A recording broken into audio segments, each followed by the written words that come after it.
আসসালামু আলাইকুম এভরিওয়ান। আজকে আমি ডিম ভুনা করব আলু দিয়ে। তা দেখুন, আমি এখানে ডিমটা আগে থেকে সেদ্ধ করে নিয়েছি। তারপরে কড়াইতে তেল গরম করে তার ভিতরে একটু হালকা লবণের ছিটা দিয়েছি যাতে ডিমটা লেগে না যায়।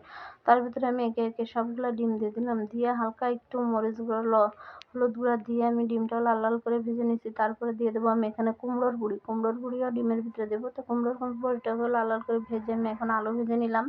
আলুটার সাথে আমি একবারে পেঁয়াজগুলোও দিয়ে দিচ্ছি। তারপরে পেঁয়াজটা হালকা একটু লাড়াচাড়া করে সব একে একে মশলা সব দিয়ে দিলাম। দিয়ে এখন আমি ভালো করে কষিয়ে নেব। তো ডিম ভুনা কিন্তু এরকম করে করলে অনেক মজা লাগে। সাথে দিয়ে দিচ্ছি আমি একটু তেজপাতার ঘ্রাণটা ডিমের ভিতরে কিন্তু অনেক ভালো আসে।